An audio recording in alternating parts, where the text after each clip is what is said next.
মুহাম্মদ রাসূলুল্লাহ সাল্লাল্লাহু আলাইহি সাল্লামের প্রতি দরুদ এবং সালাম। আল্লাহুম্মা সাল্লি আলাইহি আল্লাহুম্মা বারিক আলাইহি। আমি গত জুমায় আপনাদের সামনে খুতবার আলোচ্য বিষয় বক্তব্য দিয়েছিলাম যে রাসূল সাল্লাল্লাহু আলাইহি সাল্লামের পদ্ধতিতে 2 রাকাত সালাত আমরা কিভাবে আদায় করব। এইজন্য এর ধারাবাহিকতা রক্ষা করছি যে সালাত যদি রাসূলের পদ্ধতিতে না হয় তাহলে একজন মুমিন, একজন মুসলিম 60, 70, 80, 120 বছর পর্যন্ত বাঁচে না। সারাটা জীবন নামাজ পড়লো, কিন্তু এই নামাজ পড়লো দেখা দেখি নামাজ। তাহলে একজন মুমিন দাবিদার, একজন মুসলিম দাবিদার সারা জীবন সালাত আদায় করলো, লোকদের দেখা দেখি, সামাজিক দেখা দেখি অথবা কোনো ব্যক্তির দেখা দেখি, কিন্তু এই সালাত যদি রাসূলের পদ্ধতিতে না হয় তাহলে এই সালাত আল্লাহ রাব্বুল আলামিনের কাছে কবুল হবে না। কারণ পবিত্র কোরআনে এই কথা অনেকবার বলা হয়েছে। আল্লাহ রাব্বুল আলামিন বলেন, হে নবী আপনি বলে দেন, কুল আতিউল্লাহ ওয়া আতিউর রাসূল, হে নবী আপনি বলুন আনুগত্য করো আল্লাহ এবং অনুসরণ করো আমি মুহাম্মদ সাল্লাল্লাহু আলাইহি সাল্লাম। সুতরাং এই সালাত নবী সাল্লাল্লাহু আলাইহি সাল্লাম যে পদ্ধতিতে পড়েছেন, তিনি সাহাবীদেরকে হাতে কলমে শিক্ষা দিয়েছেন। পুরুষ সাহাবীদেরকে যেমন ভাবে তিনি সালাতের আদেশ দিয়েছেন, মহিলা সাহাবীদেরকেও ঠিক একই পদ্ধতিতে সালাতের আদেশ দিয়েছেন। এমন না যে পুরুষদেরকে বলেছেন তোমরা এই পদ্ধতিতে আমার পদ্ধতিতে সালাত আদায় করো, আর মহিলাদেরকে বলেছেন তোমরা আয়েশার পদ্ধতিতে সালাত আদায় করো। এইরকম কোন বক্তব্য কোন হাদিসে পাওয়া যায় না। তাহলে রাসূল সাল্লাল্লাহু আলাইহি ওয়াসাল্লাম তিনি পুরুষের নবী, মহিলাদের নবী, তার সালাত পুরুষও যেভাবে করবে মহিলারাও একই ভাবে করবে। তাকবীরে তাহরিমে থেকে শুরু করে সালাম ফিরানোর আগ পর্যন্ত পুরুষ এবং নারীদের সালাতের মধ্যে কোনো পার্থক্য নাই। দুই এক জায়গায় বলা হয়েছে সেটা পুরুষ এবং মহিলার নামাজের মধ্যে পার্থক্য না, সেটা হলো অবস্থাগত পার্থক্য। পদ্ধতিগত কোনো পার্থক্য নাই পুরুষ এবং নামাজ মহিলাদের ভিতরে, সেটা হলো অবস্থাগত পার্থক্য। কোন জায়গায়? যদি কোনো ইমামের পিছনে পুরুষ নামাজ পড়ে, ছোট বাচ্চারা নামাজ পড়ে, মহিলারা নামাজ পড়ে, ইমাম যদি ভুল করে, ওয়াজিব তরক করে, তাহলে পুরুষরা কিভাবে লোকমা দিবে বলেন দি? সুবহানাল্লাহ, সুবহানাল্লাহ। এটা মৌখিকভাবে পুরুষদেরকে বলতে হবে। আর মহিলারা যদি থাকে তারা মৌখিকভাবে কোনো শব্দ চয়ন করবে না। তারা এই বাম হাতের উপর ডান হাতটা জোরে মারবে। কি করবে? বাম হাতের উপর ডান হাত তারা জোরে মারবে। এই যে একটা পার্থক্য, এটা কিন্তু পদ্ধতিগত পার্থক্য না, এটা অবস্থার আলোকে যদি পরিস্থিতি হয় তখন এটা হবে, ঠিক আছে? আর ইমামের যদি ভুল না হয় তাহলে কি সে হাত পাবে নাকি? তাহলে তার হাত পাওয়ার দরকার আছে? দরকার নাই। তাহলে রাসূল সাল্লাল্লাহু আলাইহি ওয়াসাল্লাম পুরুষের জন্য যেমন মহিলাদের জন্য তেমন সালাতের পদ্ধতি একই রকম। নামাজের আগে পরে পুরুষ মহিলার পোশাকে পার্থক্য, তারপর তাদেরকে আলাদাভাবে বসার জন্য ব্যবস্থা করে দিতে হবে, যাতে করে মহিলারা যেই জায়গাটায় সালাত আদায় করে সেখানে অন্তত পুরুষের সমাগম যেন না হয়। এই পদ্ধতি যদি অনুসরণ করা যায় তাহলে একই মসজিদে আলাদাভাবে পর্দা করে তাদেরকে, মহিলাদেরকে যদি তাদের জুমার নামাজ এবং ঈদের নামাজ পড়ানো যায়, এই মহিলাগুলো এলেম শিখবে না? এই যে আজকে যে কথাগুলো বলতেছি পুরুষ মুসল্লিরা শুনছে, এই কথাগুলো যদি আজকে আমার মা বোনেরা জানতো, মা বোনেরা যদি শিখতো, তাহলে কি হতো? তারাও এলেম অর্জন করতে পারত। ইনশাআল্লাহ আগামী জুমায় আমার আলোচ্য বিষয় হবে মহিলাগণ মসজিদে সালাত আদায়ের বিধান কি, অর্থাৎ মহিলারা মসজিদে সালাত আদায় করতে পারবে কিনা, যদি পারে তাদের জন্য কি ফজিলত, এবং কোন কারণে আমাদের দেশের মসজিদে মহিলাদেরকে আসতে বাধা দেয় এই কারণটাও বলে দিব ইনশাআল্লাহ। তাতে করে সহজ হয়ে যাবে। প্রত্যেকটা কথার পিছনে দলিল কোরআন এবং সহিহ হাদিসের দলিল পেশ করব ইনশাআল্লাহ। আগামী জুমায় মহিলাদের সালাতের ব্যাপারে আলোচনা করব ইনশাআল্লাহ। তো আজকে আলোচনা করব যে সালাত একটি গুরুত্বপূর্ণ ইবাদত এবং এই ইবাদতটা রাসূল সাল্লাল্লাহু আলাইহি সাল্লামের পদ্ধতিতে কিভাবে আমরা আদায় করব এই বিষয়ের উপর কোরআন এবং সহিহ হাদিসের আলোকে সংক্ষিপ্ত আমার আলোচনা শেষ করব। এজন্য যে আজকে বিদ্যুৎ নাই বলতে রাস্তা দিয়ে খুঁটি গাছছে এবং সেখানে তার টানাটানি করছে, যথাসম্ভব সময়ে ইনশাআল্লাহ আমি আমার খুতবা শেষ করব ইনশাআল্লাহ। প্রথম কথা হলো সালাত মানুষকে যাবতীয় অন্যায় অপরাধ অশ্লীল কাজ থেকে সালাত বিরত রাখে। আল্লাহ রাব্বুল আলামিন পবিত্র কোরআনে বলেন ইন্নাস সালাতা তানহা আনিল ফাহশাই ওয়াল মুনকার। নিশ্চয়ই সালাত, মসজিদে ঢুকে 2 রাকাত সালাত করেন, দুপুরের মসজিদ পড়েন, তারপরে বসেন। নিশ্চয়ই সালাত যাবতীয় ফাহশা এবং মুনকার অর্থাৎ অশ্লীল এবং যাবতীয় অন্যায় পাপাচার থেকে সালাত মানুষকে ফিরায়। এখন আমাদের দেশে যারা আমরা সালাত করি এবং আমাদের দেশে যে পাপ কর্ম হয়, এরা কি সবাই কি বেনামাজি না নামাজিও আছে বলেন? নামাজি লোক নাই? আমাদের যত অশ্লীল পাপ অন্যায় অপরাধ চুরি ডাকাতি ইত্যাদি সবাই কি বেনামাজিরা করে? নামাজিরা করে না? আচ্ছা, তাইলে এই নামাজিদেরকে কেন এই অন্যায় থেকে ফিরায় না? এর কারণটা কি? কারণটা হলো দুইটা। কারণটা কয়টা? দুইটা কারণ যদি জানি তাহলে আশা করি ইনশাআল্লাহ আমরা এর থেকে বাঁচতে পারবো, এর থেকে ফিরতে পারবো। এক নম্বর হলো যেই সমস্ত মুসলিমরা সালাত আদায় করে অন্যায় করে, আসলে তারা সালাত বুঝে নাই। সালাতে কি পড়তেছি সেটা বুঝে না, সালাতের ভিতরে কি করণীয় কি বর্জনীয় এটা তারা বুঝে না, অর্থাৎ সালাতে সে বুঝে নাই। 2 নম্বর কারণ হলো তার সালাতটা নবী সাল্লাল্লাহু আলাইহি সাল্লামের তরিকায় হয় নাই। এই দুইটা কারণে এই সালাত মানুষকে অন্যায় এবং অশ্লীল কাজ থেকে মানুষকে ফিরাইতে পারে না। এখন বলুন, আমাদের দেশে যারা নামাজি সূরা ফাতিহা পড়তে হয় কি হয় না সালাতের ভিতরে? এই সূরা ফাতিহার অনুবাদ এর থেকে শিক্ষা কয়জন মুসল্লি বলতে পারবে? সুবহানা রাব্বিয়াল আ'লা কয়জন মুসল্লি বলতে পারে? পারে না।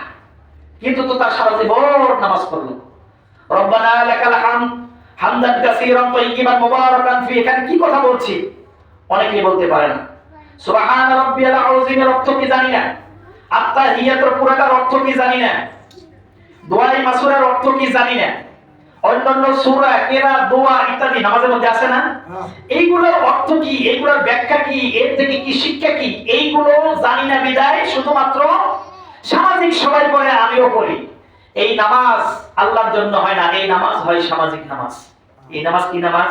সামাজিক নামাজ। যার কারণে এই দেশে বেনামাজিরাও অন্যায় কাজ করে, নামাজিরাও অন্যায় কাজ করে। তার 2টি কারণ। 1 নম্বর হলো সে নামাজ বুঝে নাই, 2 নম্বর হলো তার নামাজটা রাসূল সাল্লাল্লাহু আলাইহি সাল্লামের তরিকায় আদায় হয় নাই।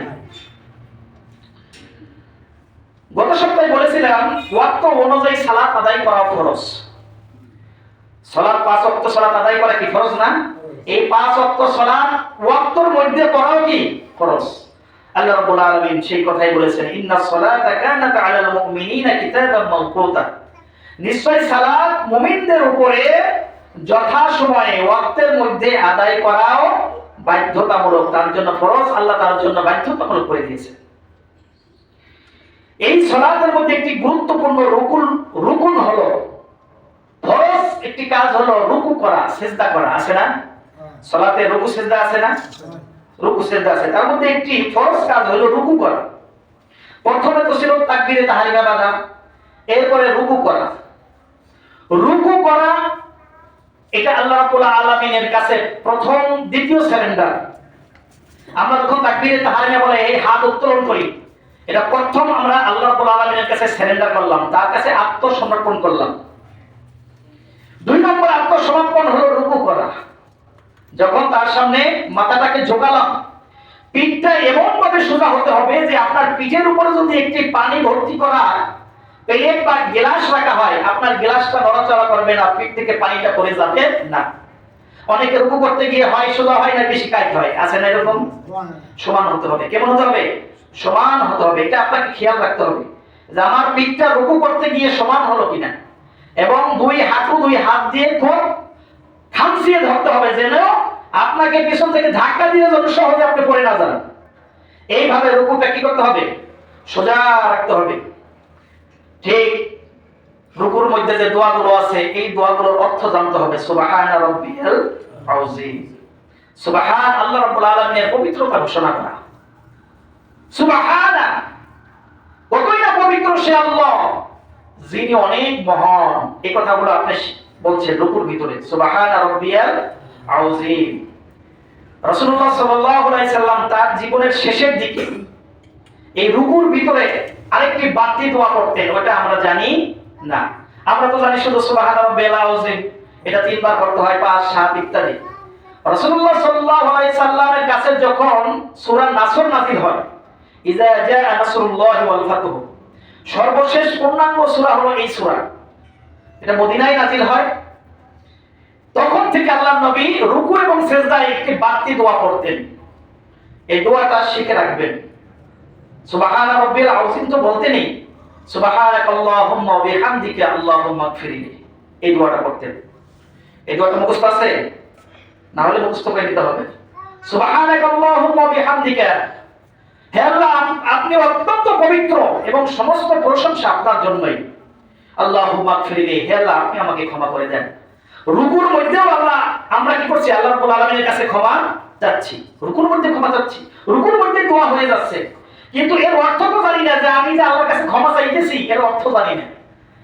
না জানার কারণে আল্লাহর কাছে চাইতে মনে চায় না। এজন্য এই দোয়াগুলো পড়তে হবে যতক্ষণ রুকুতে থাকবেন। সামি আল্লাহু লিমান হামিদা, ঠিক মাথা এমন ভাবে সোজা করতে হবে যেমন ভাবে প্রথম আপনি দাঁড়িয়েছিলেন। প্রথম আপনি যেমন ভাবে দাঁড়িয়েছিলেন তাকবীরে তাহরিমা বাঁধার পরে ঠিক এমন ভাবে সোজা হয়ে দাঁড়িয়ে যেতে হবে। কতক্ষণ? যতক্ষণ আপনি রুকুতে ছিলেন।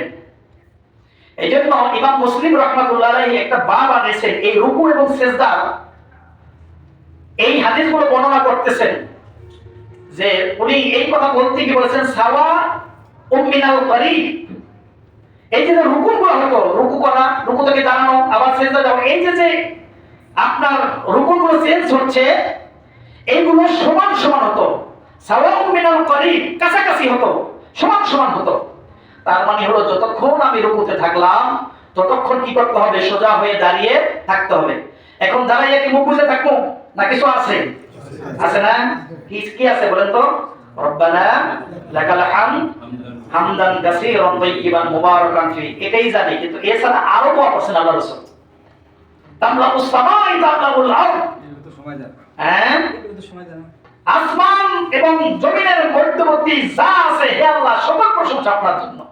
আরো অনেক কথা আছে। এই দোয়াগুলো যদি রুকুর থেকে দাঁড়িয়ে যদি পড়ি, আল্লাহর কাছে সাহায্য চাই, তাই নামাজটা কি সুন্দর হয় না মন্দ হয় বলেন? সুন্দর নামাজ হয়। এই নামাজ, এই জাতীয় নামাজই ওই অন্যায় থেকে ফিরাবে। এখন আমাদের যে নামাজ 4G 5G যেভাবে আমরা মেশিনের মতো পড়ি, নামাজ বুঝি না, রাসূল সাল্লাল্লাহু আলাইহি ওয়াসাল্লামের তরিকায় সালাত আদায় হয় না। এজন্য যতক্ষণ রুকুতে থাকবো ঠিক ততক্ষণ দাঁড়িয়ে থাকবো, ঠিক আলিফের মতো সোজা হয়ে। আল্লাহ রাসূল বলছেন যেমন ভাবে রুকু থেকে দাঁড়িয়ে যাবে যেন তোমার প্রত্যেকটা মেরুদণ্ডের হাড় জায়গায় পৌঁছে যায়। ওই যে একজন সাহাবী এসে সালাত করলো, সালাত করে আসার পর রাসূলকে সালাম দিল। আল্লাহ রাসূল বললেন ফারজি ফাসাল্লি ফা ইন্নাকা লাম তুসাল্লি, তুমি আবার যাও সালাত আদায় করো, তোমার নামাজ হয় নাই, তুমি নামাজ পড়োই নাই।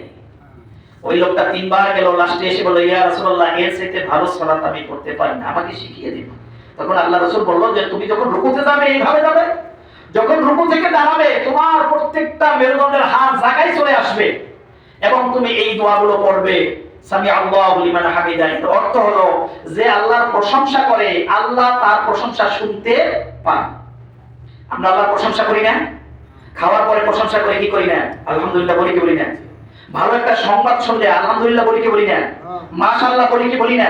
এই সমস্ত কাজ, যে জিকির, আজকার, দোয়া, প্রশংসা, এগুলা শুনতে পান কে? আমরা মনে করি আল্লাহ মনে হয় শুনে না। না, আল্লাহ সব শুনেন, এই কথাই আমরা বলছি। এরপরে বলি রব্বানা লাকাল হামদ হামদান কাসীরান তাইয়িবান মুবারাকান ফি। এই যে প্রশংসা, এই প্রশংসা, অধিক প্রশংসা, হামদান কাসীরান, সবচেয়ে বেশি প্রশংসা হবে কার জন্য বলেন? আল্লাহ রাব্বুল আলামিনের জন্য। দুনিয়ার একজন নেতা যদি একটু ভালো একটা বক্তব্য দেয়, অথবা ওই টিয়ার, তারপরে গাবি খাই ইত্যাদি বিভিন্ন ধরনের রাস্তাঘাট করে দেয়, কি প্রশংসা তার হয় কি হয় না? এবং এই প্রশংসা বেশি করতে গিয়ে শেষ পর্যন্ত বিগত সরকার পালাই গেল, বুঝছে না?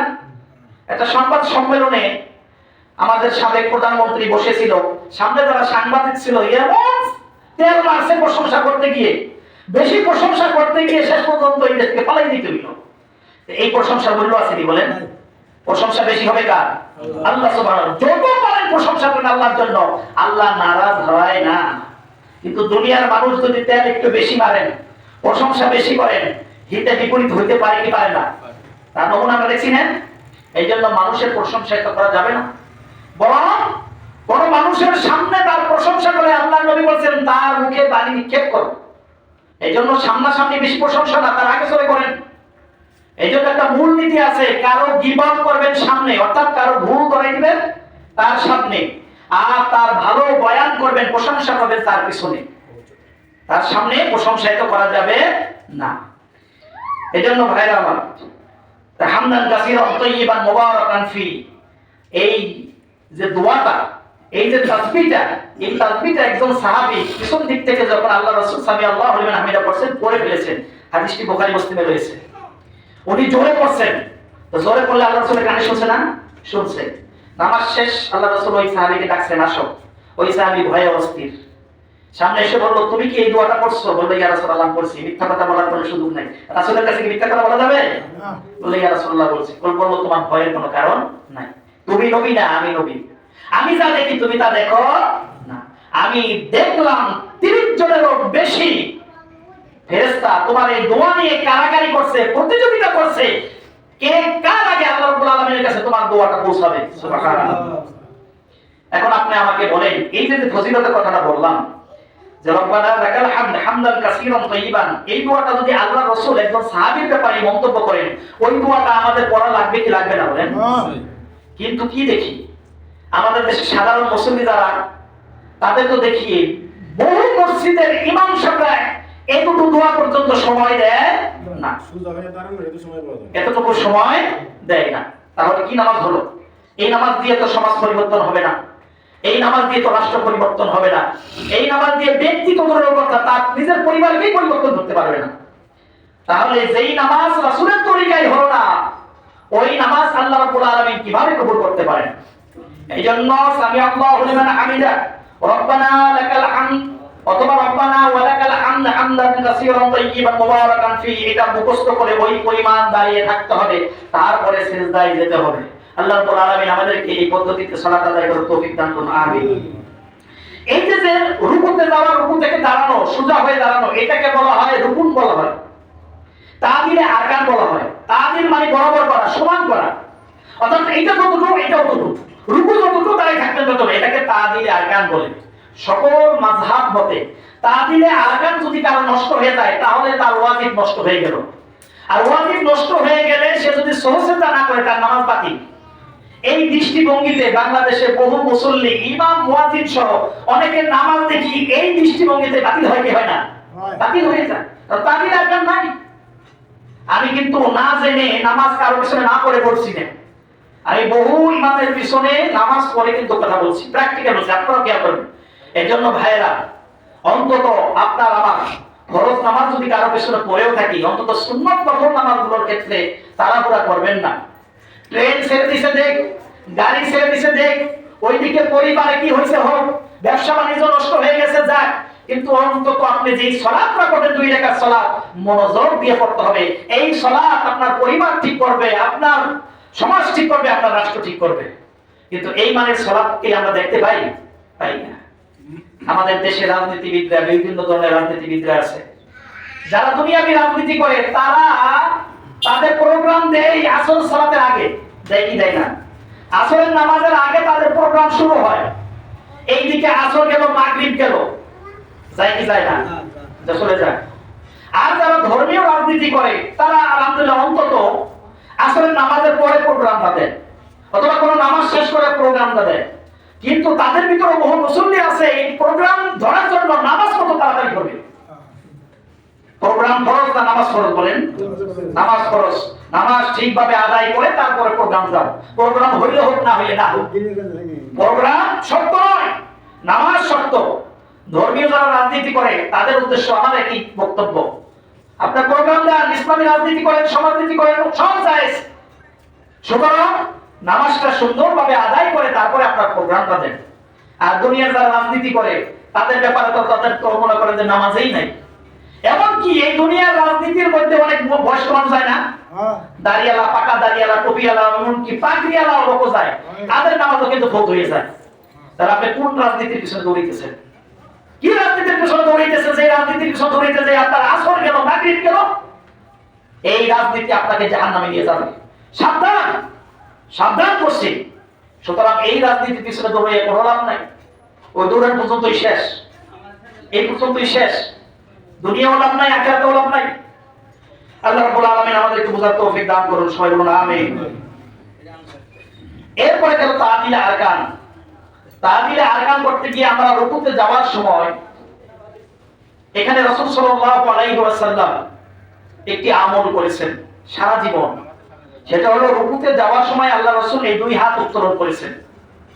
আল্লাহ রাসূল সাল্লাল্লাহু আলাইহি ওয়াসাল্লাম রুকুতে যাওয়ার সময় কি করেছেন? এই দুই হাত উত্তোলন করেছেন। প্রথম উত্তোলন করেছেন তাকবীরে তাহরিমার সময়। তাকবীরে তাহরিমার সময় আমরা সবাই দুই হাত উত্তোলন করি না? যত পরিমাণ উত্তোলন করি, আল্লাহ রাসূল রুকুতে যাওয়ার সময়ও এই দুই হাত উত্তোলন করেছেন। এবং রুকু থেকে যখন দাঁড়াতেন তখন তার দুই হাত উত্তোলন করেছেন।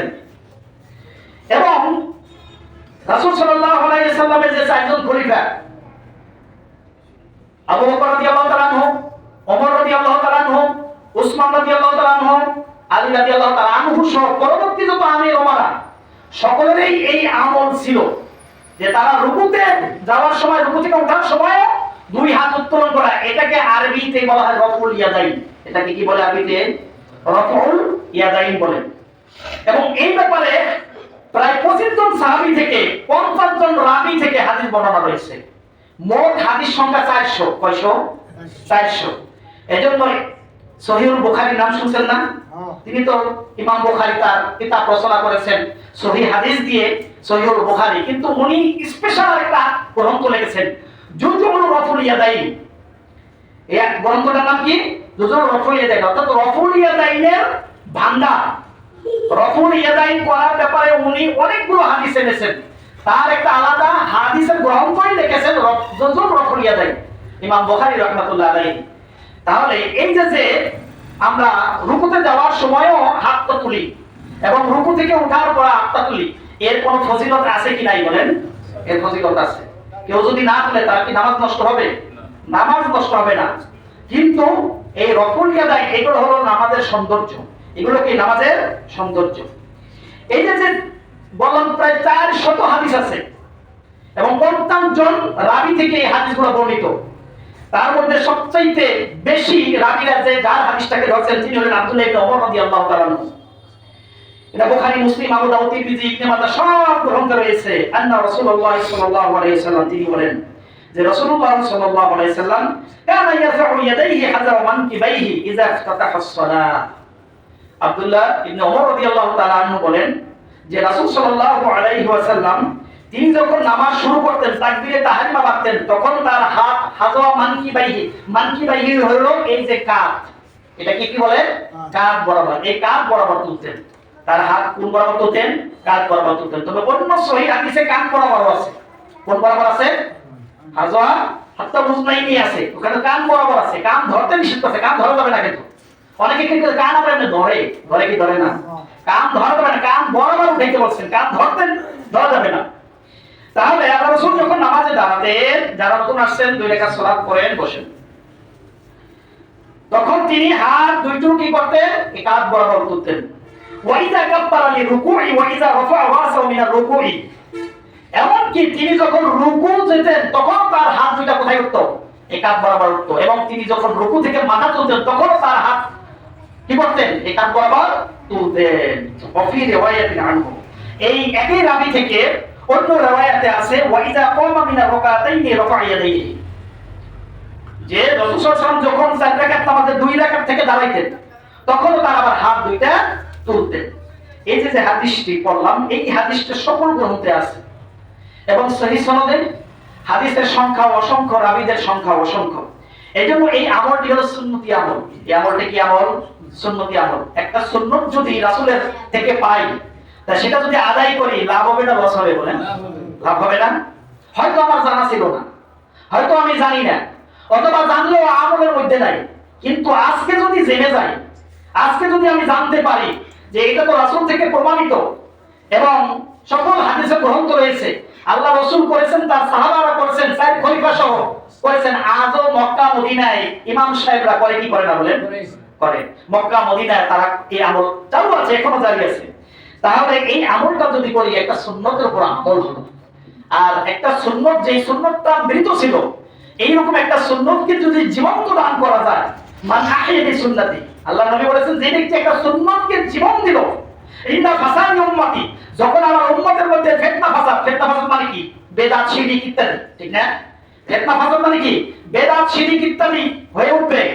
এই রকম অবস্থায় যখন একটা সুন্নতকে জীবন দিবে, আল্লাহু আজরু বিআতা শাহীদিন, তাকে 100টা শহীদের সওয়াব দান করা হবে। সুবহানাল্লাহ। একটা শহীদের সওয়াব যদি পাই তাই নিতো জান্নাতে যাবে, ঠিক না? সওয়াব দিলে কত? 100টা, অর্থাৎ তার মর্যাদা বাড়বে। তার মর্যাদা কি বাড়বে?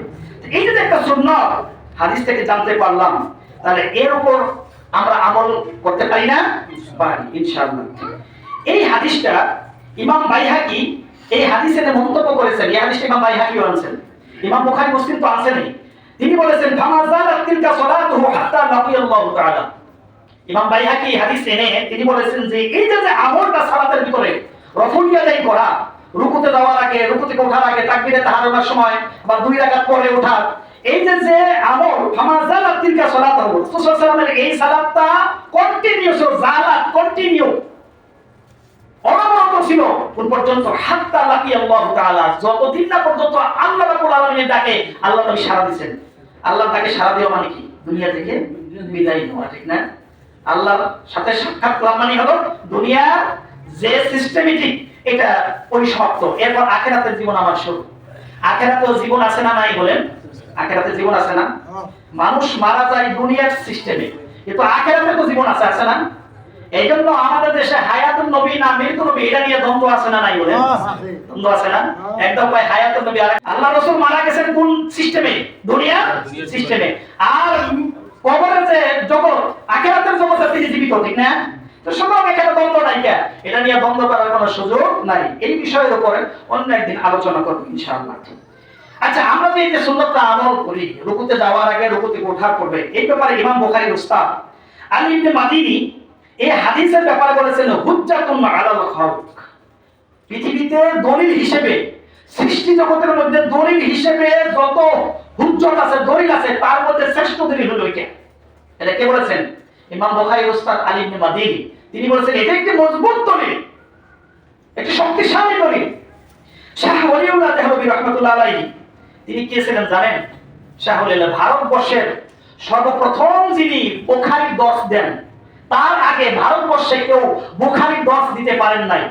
এজন্য আমাদের যত সিলসিলা আছে, কওমীদের সিলসিলা আছে, আলিয়ার সিলসিলা আছে, যত পীরের সিলসিলা আছে, সকল সিলসিলার হাদিসের সিলসিলা শাহ ওলিউল্লাহ দেহলভী রাহমাতুল্লাহ আলাইহি। সব জায়গায় কি আমরা ওখানে তার কাছে আমরা ধরা দেওয়া, অর্থাৎ তিনি সর্বপ্রথম মদিনা থেকে বুখারীর দর্শ নিয়ে এই ভারতবর্ষে সর্বপ্রথম এই বুখারীর দর্শ দেন কে? শাহ ওলিউল্লাহ দেহলভী রাহমাতুল্লাহ আলাইহি। অগাধ পাণ্ডিত্যের অধিকারী এবং তিনি ছিলেন হানাফি মাযহাবের একজন বড় মাপের আলেম। তার বাবা ছিলেন কে জানেন? ফতোয়ায়ে আলমগীর আছে না, সম্রাট আলমগীর, তিনি তার নামের উপর একটি ফতোয়া, বিশাল গ্রন্থ, এই ফতোয়ায়ে আলমগীরিতে প্রায় 21 জন আলেম মুফতি দিয়ে এই ফতোয়ায়ে আলমগীর লিখেছেন। কেউ বলছেন 17 জন, কেউ বলছেন 21 জন।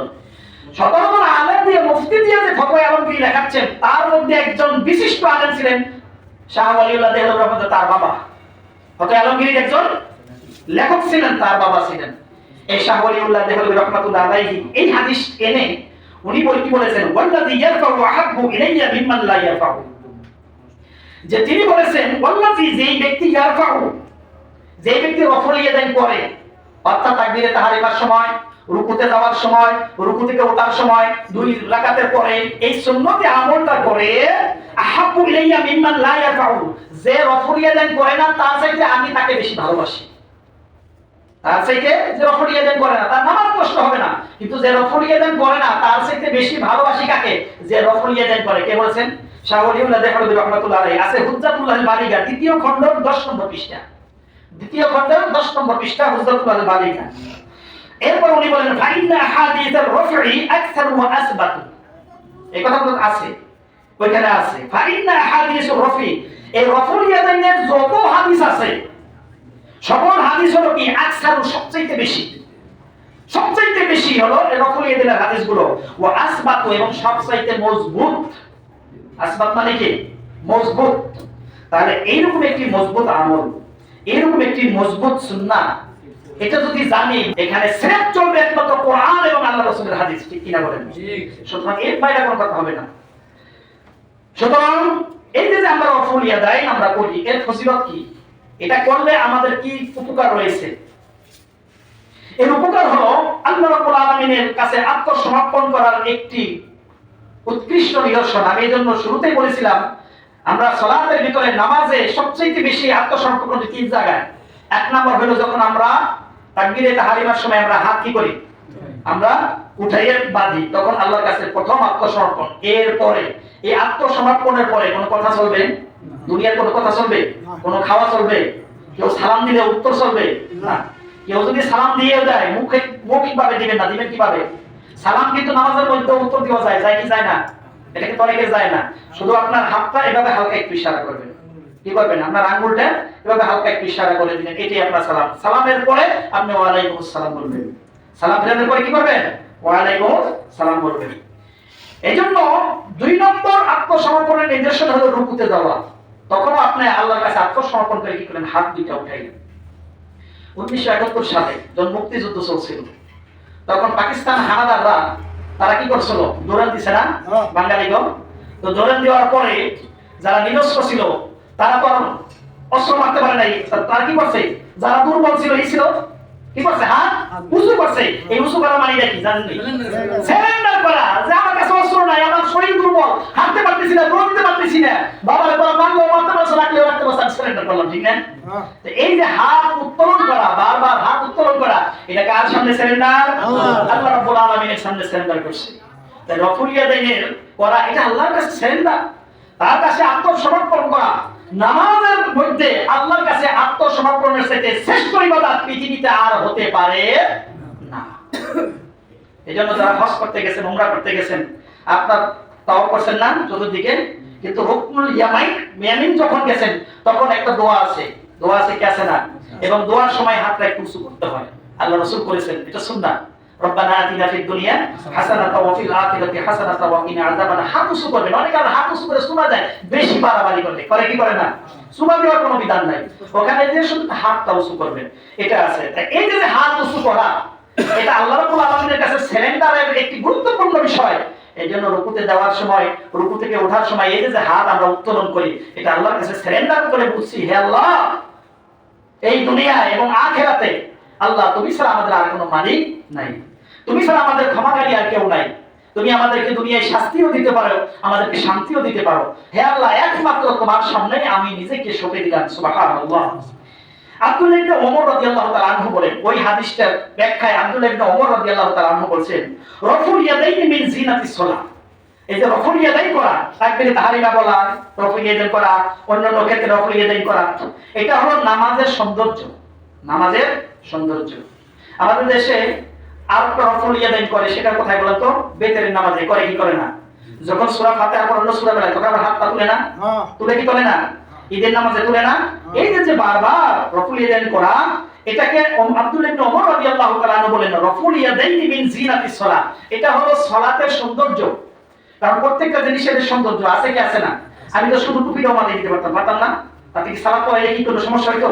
কিন্তু টুপির উপর আরো কি করছি, আর তা পাগড়ি বাঁধছি কি বাঁধছি না, যদিও গরম কিন্তু করছি সৌন্দর্য, এটা কি সৌন্দর্য। এর কারণে বাড়তি কোনো সওয়াব দেওয়া হবে না। টুপির উপরে যদি আবার পাগড়ি বাঁধে এর জন্য কি বাড়তি কোনো সওয়াব দেওয়া হবে? সওয়াব দেওয়া হবে না। এটা হলো পোশাকের সৌন্দর্য। আপনি পাঞ্জাবি পরছেন, পায়জামা পরছেন, তারপর একটা কোটি পরছেন, কেন? এটা সৌন্দর্য। এই সৌন্দর্য নিষেধ না, নিষেধ হলো অহংকার। নিষেধটা কি? অহংকার। আপনি এই জামা কাপড় পরে যদি আরেকজনকে তুচ্ছ করেন, এটা হলো হারাম। এটা কি হারাম। কিন্তু আপনার জামা কাপড় টুপি জুতা যত ভালো পরেন তাতে কোনো নিষেধ নাই, বরং এটা ভালো। এটা কি ভালো। সুতরাং এটা হলো নামাজের সৌন্দর্য। উবাই ইবনে আমির রাদিয়াল্লাহু তাআলা বলেন প্রত্যেক রফুল ইয়াদাইনে 10টা নেকি। কয়টা নেকি? 10টা নেকি। প্রত্যেকটা রফুল ইয়াদাইন প্রথম তাকবীরে তাহরিমার সময় হাত উঠাইছি, কয় নেকি হইছে? 10 নেকি। পরে যত রুকুতে আবার করলাম, রুকুতে তখন পাই নাকি 10 10 20। আবার 2 রাকাতের পরে করলাম, পাই নাকি? তাহলে এক রাকাত নামাজ, বিশেষ করে যদি আপনি 2 রাকাত করেন 5 রাকাত করেন, তাহলে কতগুলো নেকি বাড়তেছে? বাড়তেছে কি বাড়তেছে না? এটা যদি না করি নামাজ নষ্ট হবে না, কিন্তু নেকি কমে যাবে। নেকি কি হবে? কমে যাবে। এজন্য আপনার এই আমলগুলো আমরা করার চেষ্টা করব ইনশাআল্লাহ। এরপরে নামাজের ভিতর অন্যান্য বেশ কিছু আপনার আমল রয়েছে যেটা আমরা জানি না। আমার আলোচ্য বিষয় ছিল যে 2 রাকাত সালাতে নবী সাল্লাল্লাহু আলাইহি ওয়াসাল্লাম কোন পদ্ধতি সালাত আদায় করেছেন। এই নবী সাল্লাল্লাহু আলাইহি ওয়াসাল্লামের পদ্ধতিতে যদি 2 রাকাত সালাত আদায় করি, তাহলে আমার দৃষ্টিকোণ থেকে মোটামুটি 10 মিনিটের কমে হবে না। 10 মিনিট সময় লাগবে 2 রাকাত সালাত আদায় করতে। যদি রাসূল সাল্লাল্লাহু আলাইহি ওয়াসাল্লাম যে পদ্ধতিতে দোয়া কালেমা একটা জাকির করেছেন 10 মিনিট, আচ্ছা 10 মিনিট থেকে আরো 2 মিনিট মাইনাস করলাম 8 মিনিট, আরো 2 মিনিট মাইনাস করলাম 6 মিনিট, 5 মিনিটের নিচে কি 2 রাকাত সালাত আদায় করা যায়? তাহলে তারাবি নামাজ আমাদের দেশে কয় মিনিট পড়ে বলেন? সূরা তারাবি 20-25 রাকাত করে। আমি নিজে মাদ্রাসা যখন ছাত্র ছিলাম তখন আমাদেরকে বিভিন্ন মসজিদে হায়ার করে নেওয়া হতো। হায়ার বুঝেননি? ভাড়া করে নেওয়া হতো, অর্থাৎ তারাবি নামাজের জন্য। সূরা তারাবি 20 রাকাত তারাবি 15-16 মিনিটও পড়াইছি। এই রেকর্ড আমার আছে। আমার আছে কি আছে না? কেন পড়াইতাম? যত তাড়াতাড়ি পড়া যায় তত মুসল্লিরা খুশি। খুশি খুশি কারে? মুসল্লিরা। তারা খুশি, কিন্তু আল্লাহ খুশি নি। আল্লাহ খুশি না।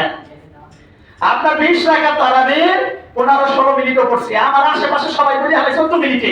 আমার রাগ হইতো, ওরা 14 মিনিটে পড়ে আমার দেরি হয় কে?